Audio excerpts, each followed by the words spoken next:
네, 안녕하십니까. 너무 오래간만에 인사드리는 것 같습니다.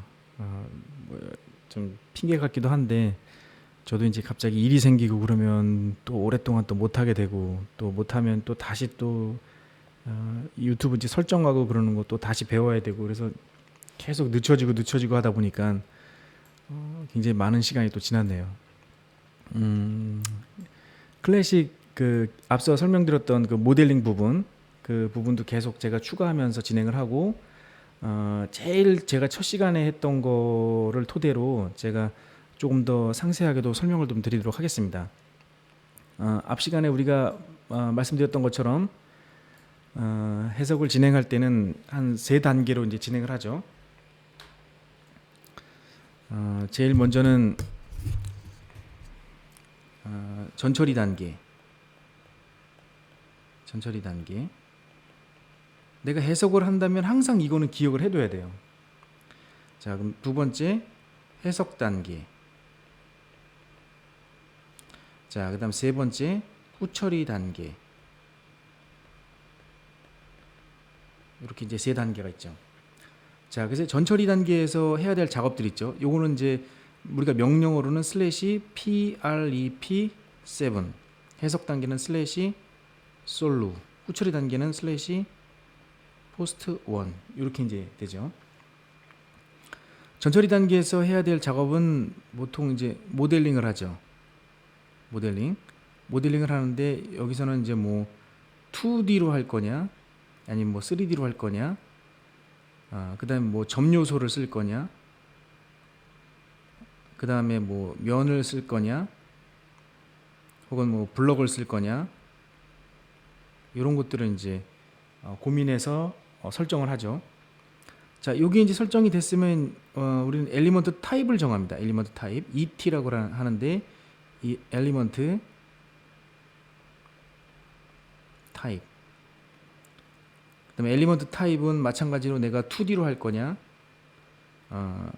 점으로 할 거냐, 면으로 할 거냐, 뭐 블럭으로 할 거냐, 그런 걸 이제 설정할 수 있죠. 자, 요게 이제 설정이 되면 물성치를 기입을 하고, 물성치는 구조 해석 시 필요한 물성치는 이제 탄성 계수가 있고요. 그다음에 이제 포화성비가 있고, 그다음에 이제 그 밀도가 있고, 그다음에 열팽창 계수가 있습니다. 이렇게. 자, 그다음에 이제 물성치를 정의한 다음에 메쉬를 하죠. 메쉬. 요 메쉬는 물성치 하기 전에 들어와도 돼요. 모델링이 된 상태에서 엘리먼트 지정하면 이제 메쉬를 넣어도 됩니다. 자, 이제 메쉬를 지정한 다음에 바운드리 컨디션이 들어가죠. 바운드리 컨디션. 근데 이제 바운드리 컨디션은 구조 해석 시 필요한 바운드리 컨디션은 5가지가 있어요. 자, 첫 번째 디스플레이스먼트, 변이로 제한하는 거죠. 변이. 자, 두 번째 force가 있습니다.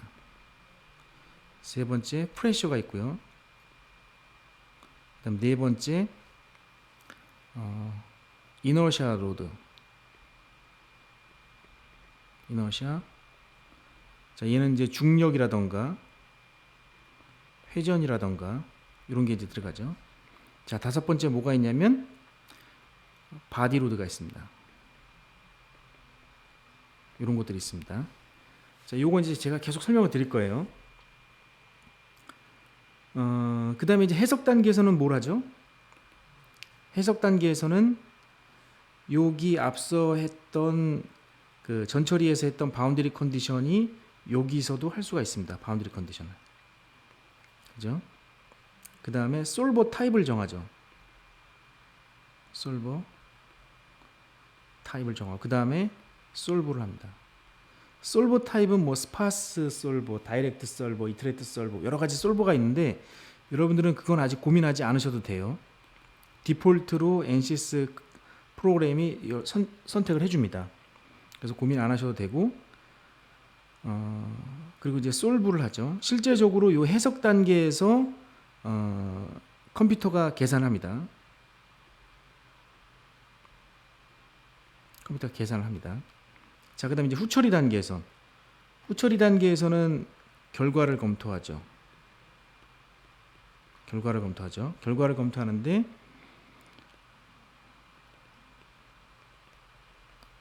주로 스트레스, 그다음에 디포메이션 이런 것들을 이제 보죠. 자, 그러면 이제 요걸 토대로 제가 한번 샘플 해석을 한번 진행을 한번 해볼게요. 제일 첫 시간, 그러니까 NCS 클래식 제가 첫 시간에 아마 제가 했던 겁니다. 요런 작업을 한번 해볼게요. 피니 클리어, 프리 프로세스 7.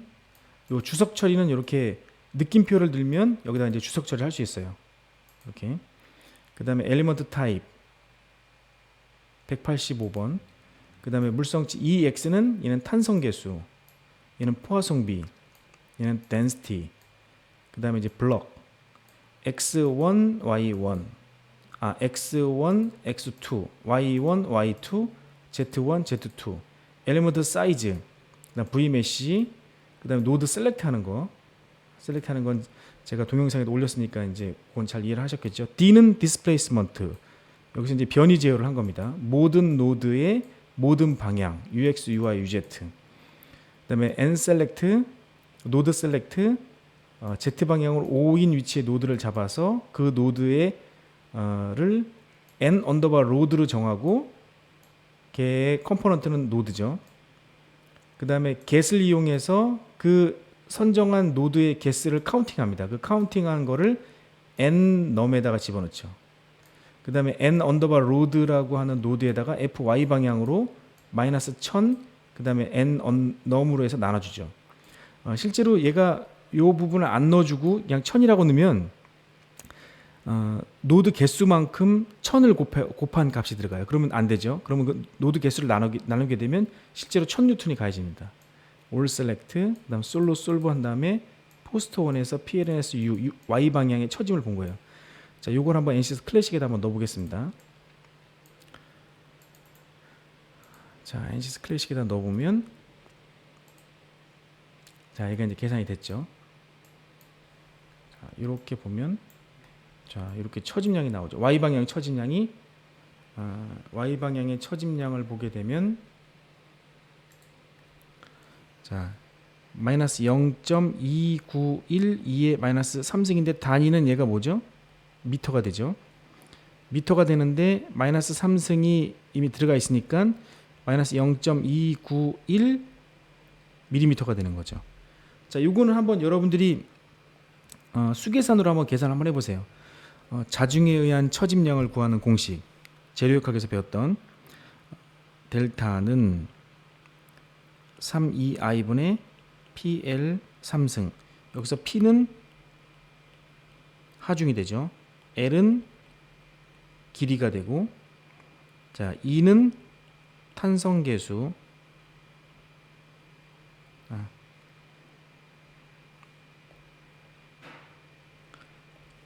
탄성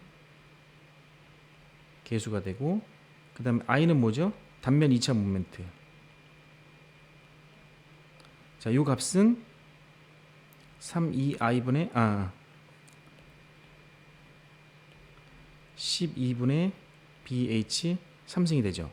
여기서 B는 폭이 되고 H는 높이가 되죠. 우리가 F8가 이렇게 되어 있는데 여기서부터 여기까지가 폭, 여기서부터 여기까지가 높이, 그렇게 되죠.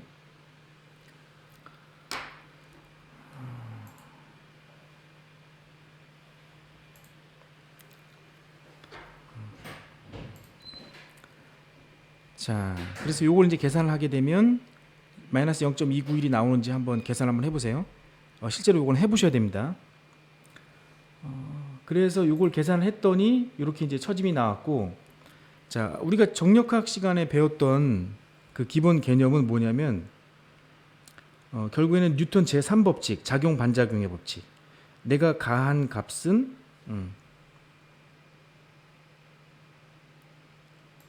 내가 가한 힘은 어떤 외벽에 힘을 가하면 이게 움직이지 않는 이상은 반대쪽에서도 힘이 가해지는 거죠. 그죠? 만약에 이게 깨지면 어떻게 되죠? 여기서 있는 발력과 여기서 가해지는 힘이 평행하지 않으면 어떻게 되죠? 얘는 움직이죠. 그죠? 자, 근데 정력학에서 다루는 개념은 결국엔 얘가 x 방향인데 fx인데 얘는 플러스죠. 여기서 발력이 발생이 되죠. fx 뭐 리액션 fx 요 값은 어떻게 돼요? 결국엔 제로가 되죠. 그래서 결국엔 모든 fx의 합은 0, 모든 fy의 합은 0, 모든 fz의 합은 0, 모든 모멘트 x의 합은 0, 모든 모멘트 y의 합은 0, 모든 모멘트 z의 합은 0. 요 6가지의 힘의 성분. 요 6가지 힘의 성분이 항상 평행을 이루죠. 이게 뭐죠? 이게 스태틱이에요, 스태틱. 정력학을 얘기하는 거예요, 정력학. 자, 그럼 우리가 여기서 가해진 힘은 얼마죠? 가해진 힘은 여기를 고정시키고 여기에다가 얼마를 가했어요? 1000뉴턴을 가했죠. 1000뉴턴. 그러면 얘도 발생된 응력이 발력값이 자, 여기에 있는 요 값이 총합이 여기서 나오겠죠. 그죠? 고정되어 있는 위치에서. 자, 그럼 고정된 위치에서의 발력을 보려면 제너럴 포스트 프로세서 그다음에 리액션 솔루션 FY 방향을 봐야죠. FY 방향을 봤더니 FY에서 1000뉴턴이 나왔죠. 이 토탈 썸이 1000뉴턴. 그러면 적용된 힘 1000, 가해진 발력 1000. 그래서 힘의 평형이 됐죠. 그죠? 그렇게 이제 검토를 하시면 됩니다. 응력을 보려면 응력은 포스트 1에서 PLN SEQV 이게 이퀴벌런트 스트레스거든요. PLN SEQV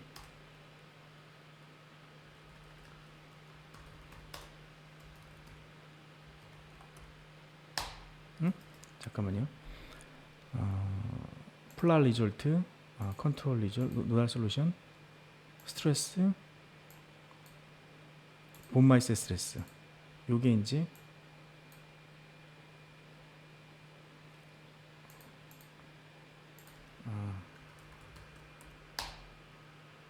이게 왜 안 되지? PLN SEQV 데이터가 왜 없다 그러지? 잠깐만요.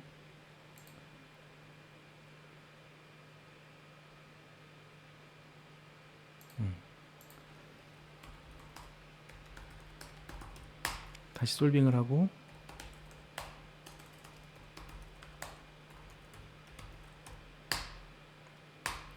이건 제가 좀 더 검토를 한번 해볼게요. 프로그램이 바뀌었나? 아무튼 처짐량을 보면 이렇게 이제 볼 수가 있죠. 자, 봅시다. 지금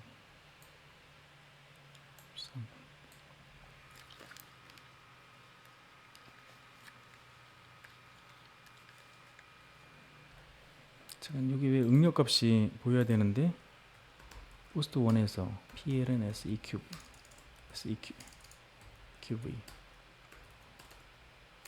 PLN SS1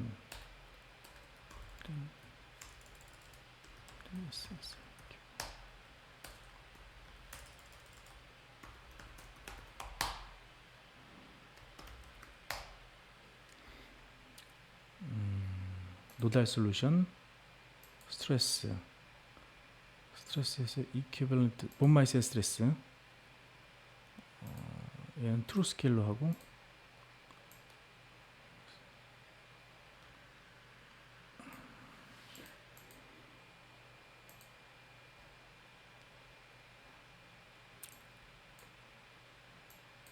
자 스트레스 값을 보려면 포스트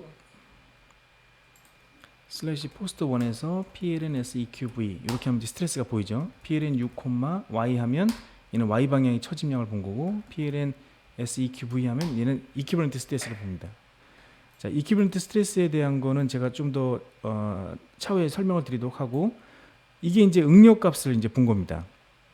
자, 엘리먼트 형상하고 같이 볼게요.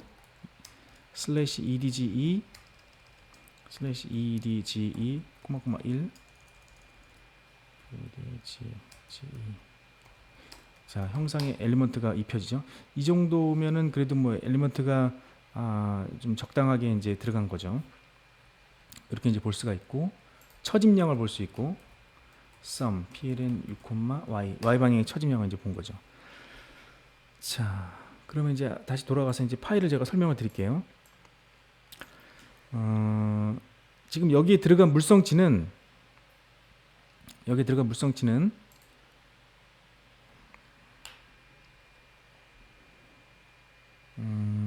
기본적으로 이제 탄성 계수가 들어갔고요. 탄성 계수, 그 다음에 이제 포화, 송비, 그 다음에 밀도, 이렇게 들어갔습니다. 탄성 계수는 뭐냐면, 우리가 인장 시편을 가지고 테스트를 하면, 인장 시편은 이제 보통 이렇게 이제 환봉으로 만들어져 있죠. 이렇게 환봉으로 이렇게 만들어져 있고, 얘를 가지고 이제 인장 테스트를 하면 이렇게 쭉 힘을 당기죠. 그러면 여기서부터 여기까지를 뭐라고 하냐면 표점 거리라고 합니다. 힘이 당연히 가해지면 이쪽에서 이제 파괴가 일어나죠. 응력이 이쪽에서 집중이 되죠. 이렇게 응력이 집중되도록 가공을 했죠. 이런 걸 뭐라고 하냐면 노치 효과라고 합니다. 노치 효과. 그래서 우리가 이제 뭐 이렇게 모델링을 했다면 여기 이제 고정시키고, 그럼 얘는 일로 땅 충격을 가하면 그러면 여기서 이제 크랙이 날 수 있겠죠. 그죠? 그다음 우리가 이제 골판지 같은 경우, 골판지 이렇게 해놓고 여기가 이렇게 온폭 페이게 이렇게 접어넣었죠. 이렇게 자국을 해놓죠. 이거는 이제 이렇게 잘 접어지라고, 이런 것들이 다 노치 효과입니다. 자, 그 다음에 이제 이렇게 보면 여기 이렇게 뚫려 있죠. 힘을 가하면 얘는 분명히 여기서부터 이렇게 끊어지죠. 이런 것들이 다 노치 효과입니다. 응력을 집중하기 위해서 이제 만들어 놓은, 가공을 편리하기 위해서 이제 하기도 하고, 응력이 그쪽에 집중돼서 다른 어떤 제2의 작업들을 할 때 편리하게 하기 위해서 이제 그런 작업을 하는데, C편을 이렇게 만들어요. 이렇게. 그다음에 여기 응력이 집중되게. 그러면 요 응력 집중되는 요 위치에서 다시 한번 그려보면,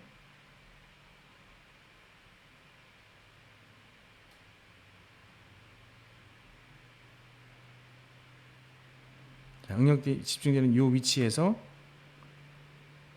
그 거동을 보는 겁니다. 여기가 초기 단면적 있죠. 요걸 A라고 합니다. 요 A. 요 A가 폴스를 가하면 어떻게 돼요? A분의 F는 뭐가 되죠? 스트레스가 되죠. 스트레스. 그죠? 그럼 결국엔 이 스트레스는 뭐냐면 E와 입실론, 스트레인에 따라서 이제 표현할 수가 있어요. 스트레인. 자, 그럼 요건 이렇게 표현할 수 있어요. 자, 스트레스 값은 E의 입실론이죠. 자, 요 스트레스는 A분의 F라고 할 수 있죠. 얘는 탄성 계수죠. 자, 얘는 L0의 델타는 변형량, 이렇게 이제 표현할 수 있죠. 그럼 람다를 구할 수 있죠. 람다는 어떻게 구하냐면 A2분의 FL은 람다가 되는 거죠. 이렇게 이제 구할 수도 있어요. 이렇게. 자, 그러면 이제 얘를 가지고 우리가 C편을 쭉 당기면 곡선의 추이가 어떻게 나타나냐면 이렇게 나타나요. 이렇게 쭉 진행이 됐다가 요게 선형적으로 증가되는, 그러니까 더 이상 선형이 안 되는 그 위치, 그 전까지 선형적인 거를 얘를 뭐라고 하냐면 얘를 비례한도. 근데 이제 요 비례한도까지는 힘을 탁 놓으면 다시 원위치로 돌아와요. 이렇게 근데 이 비례 한도를 넘어서 약간 곡선된 부분까지도 얘가 원위치로 돌아오는 그 구간이 있어요. 그걸 뭐라고 하냐면 그걸 탄성 한도라고 합니다. 그럼 탄성 한도를 넘어서 조금 더 올라가면 여기까지 넘어가면 얘가 여기서부터 요 지점을 넘어가는 순간 영구 변형이 발생돼요. 미세하게. 그 영구 변형되는 그 점을 뭐라고 하냐면 항복 강도라고 합니다. 항복 강도. 자, 그럼 요 항복 강도를 자, 이렇게 지나면 이렇게 해서 쭉 오실레이션 하다가 이렇게 되죠. 자, 여기를 상항복점, 이 아래를 하항복점이라고 하죠. 이렇게. 근데 보통 항복 강도는 항복 강도, 탄성 한도, 비례 한도가 거의 같은 위치에 있기 때문에 얘를 그냥 항복점이라고 합니다. 상항복점, 하항복점. 여기를 지나서 여기서 어떤 현상이 일어나죠. 그 다음에 여기서부터 파단이 일어나죠. 자, 그럼 여기서 어떤 현상이 일어나죠? 시편으로 보면 이 시편이 원래 있던 요 시편이 요 표점 거리에 있는 요거만 본 겁니다. 얘가 이렇게 늘어나다가 요 구간에 와서는 어떻게 되냐면 이렇게 늘어나다가 여기가 약간 움푹 들어가는 이런 현상이 일어나요. 이런 현상이 이렇게. 요 현상이 뭐라고 하냐면 사람을 보면 사람이 이제 뭐 이렇게 돼 있죠. 이렇게.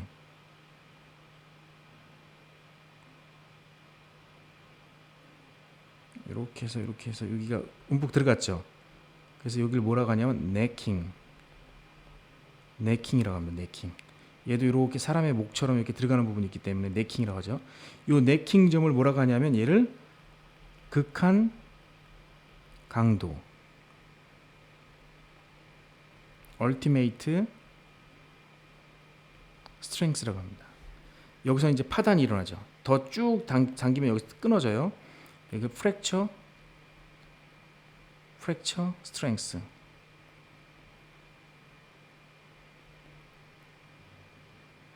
fracture strength라고 합니다. 그렇죠? 자, 그럼 여기서 이제 우리가 기억해야 될 거는 항복점, 그 다음에 인장 강도, tensile strength 혹은 극한 강도, ultimate tensile strength, 여기는 파단점, 이렇게 이제 기억하면 되죠. 그러면 여기까지는 어때요? 탄성 구간이죠. 얘를 기준으로 얘는 탄성, 얘는 뭐죠? 소성이 되죠. 그죠? 그럼 이 탄성 구간 내에서는 요 기울기가 뭐죠? 요 기울기, 이게 2입니다. 2. 자, 그 여기는 뭐예요? 입실론. 얘는 스트레스죠. 그럼 얘는 뭐가 돼요? 요 기울기 2분의 시그마. 이게 결국엔 뭐예요? 2죠. 요 식은 앞서 제가 이거 설명드렸죠. 이렇게. 얘는 이렇게 표현할 수 있죠. 시그마는 2 입실론. 그죠? 요게 뭐예요? 비례하는 계수. 그래서 탄성을 얘기하는 탄성 계수라고 합니다. 탄성 계수. 요 기울기가 크면 어떻게 되죠? 크면 클수록 그만큼 더 리지드한 재질이 되는 거죠. 이게 더 약하면 약할수록 어떻게 되죠? 더 플렉서블한 재질이 되는 거죠. 이렇게 그걸 나타내는 게 탄성 계수입니다. 탄성 계수.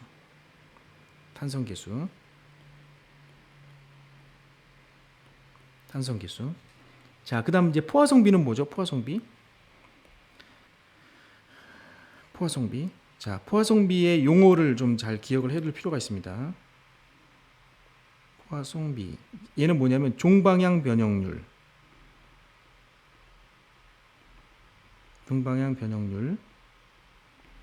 분의 횡방향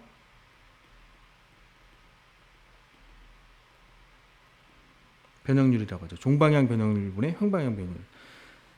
용어를 잘 기억해 두세요. 이건 실제로 어떤 모 기업에서 그 엔지니어를 뽑을 때 그 면접으로 냈던 문제라고도 합니다.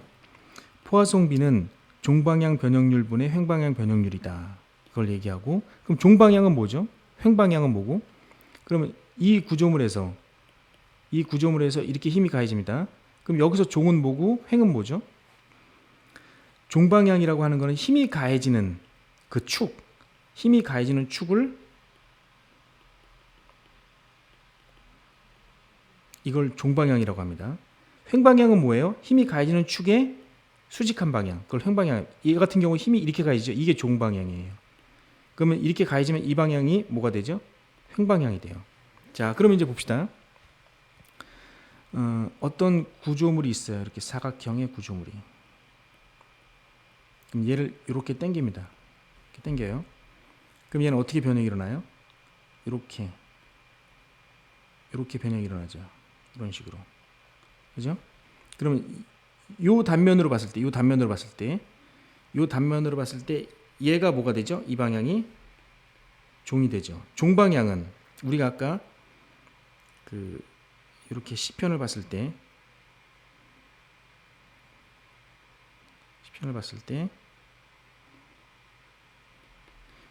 여기서부터 여기까지를 L이라고 했죠.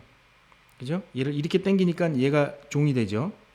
그럼 요 L이 요 척이 있던 요 L이라고 합시다. 그럼 얘가 늘어났죠. 뭐 밑으로 나왔더라. 하여튼 늘어난 기존의 거리에서부터 늘어난 양 있죠. 그거를 뭐라고 해요? 델타 L이라고 합시다. 그러면 종방향 변형률은 뭐예요? L분의 델타 L이 되는 거죠.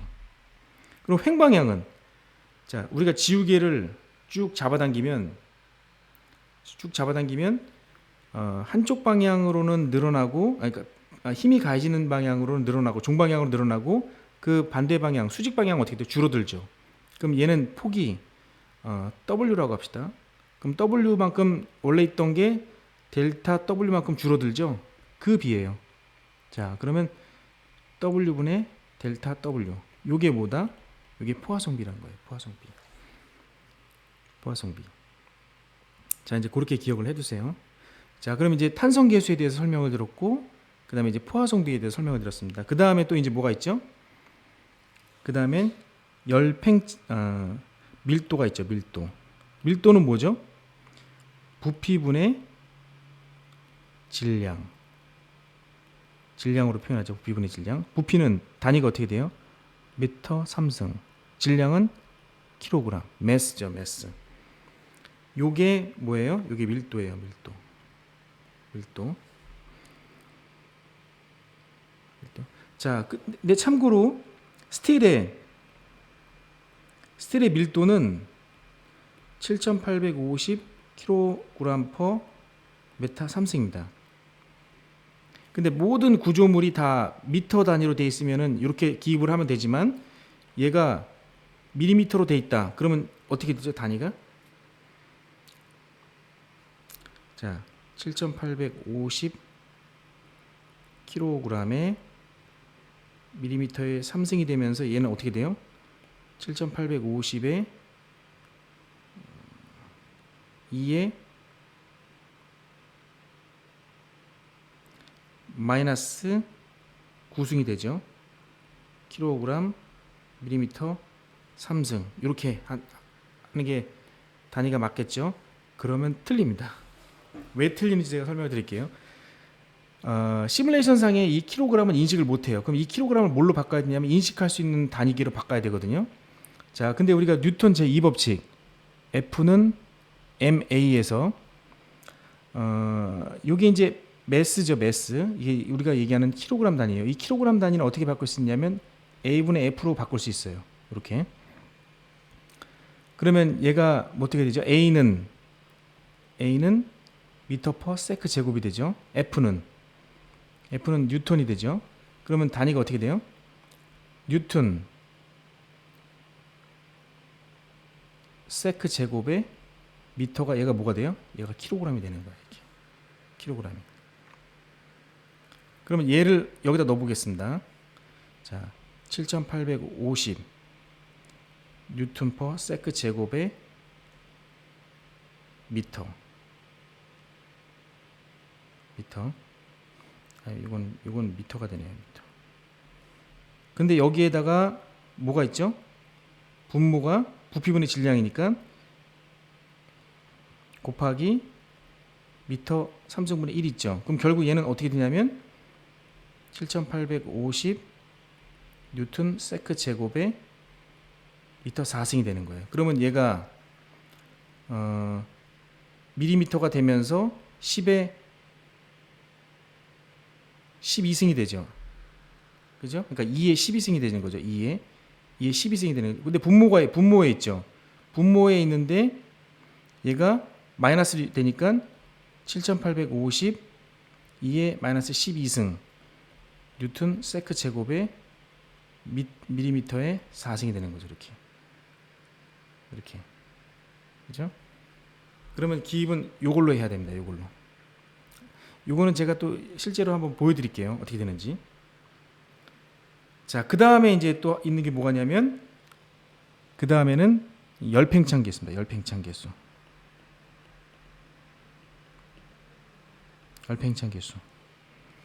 자, 열팽창 계수는 모든 구조물들은 열에 의해서, 열은 이제 델타 T라고 봅시다. 델타 T는 나중 온도 마이너스 처음 온도, 그러니까 편차죠. 온도 델타 T, 온도 9배라고도 합니다. 이거의 비례예요. 자, 어떤 물체가 있는데 여기에 열을 가합니다. 열을 가하면 얘는 팽창이 일어나죠. 그걸 얘기하는 거예요. 자, 그럼 요 비례식이 성립하려면 어떻게 해요? 비례식이 성립하면 어떤 계수가 들어가죠. 그죠? 계수가 들어간 다음에 델타 T가 되죠. 이렇게. 자, 그러면 이제 등식이 성립되는데다가 양변에 같은 수를 곱하거나 빼거나 나눠도 같죠. 그럼 여기다 똑같이 2를 넣읍시다. 2. 그럼 얘가 뭐가 돼요? 스트레스가 되는 거죠. 그럼 스트레스는 2와 열팽창 계수, 그래서 이걸 뭐라고 하냐면 얘를 열팽창 계수라고 합니다. 그럼 열팽창 계수가 들어가는 공식을 표현하면 스트레스는 2 델타 T. 그때 이 스트레스는 뭐예요? 열 응력이라고 합니다. 열 응력. 자, 그럼 이제 우리가 열팽창 계수의 단위를 한번 알아볼게요. 여기서 한번 봅시다. 입실론은 알파의 델타 T죠. 입실론 단위가 어떻게 되죠? 미터분의 미터니까 얘는 어떻게 돼요? 무차원이에요. 그럼 알파는 우리가 구하는 거고 델타 T는 도시죠. 자, 무차원은 1이라고 보고 알파는 도시가 되는 거죠. 그럼 알파의 단위는 도시분의 1. 이게 열팽창 계수의 단위입니다. 단위. 자, 좀 정리를 해보면 우리가 해석을 할 때는 전처리 단계, 해석 단계, 후처리 단계가 있는데 이 전처리 단계에서는 모델링, 그다음 엘리먼트 타입, 그다음 물성치, 메시, 바운드리 컨디션이 있는데 물성치에는 탄성계수, 포화성비, 밀도, 열팽창 계수가 있다. 탄성계수는 그 재질의 탄성 한도 내에서의 계수를 얘기하죠. 그래서 이걸 표현하면 이 시그마는 시그마는 2 입실론에서 요 2 값이 탄성 계수가 되는 거죠. 포화성비는 뭐죠? 종방향 변형률분의 횡방향 변형률 B. 자, 그럼 종방향은 뭐예요? 힘이 가해지는, 구조물 자체에 힘이 가해지는 방향. 이게 종이 되는. 그럼 얘는 뭐가 되죠? 얘는 횡이 되는 거죠. 종방향 변형률분의 횡방향 변형률. 그게 포화성비입니다. 밀도는 부피분의 질량, 열팽창 계수는 온도의 편차에 따른 얘가 얼만큼 팽창하느냐를 나타내는 거죠. 그렇게 이제 기억하시면 됩니다. 오늘 수업은 여기까지 하겠습니다.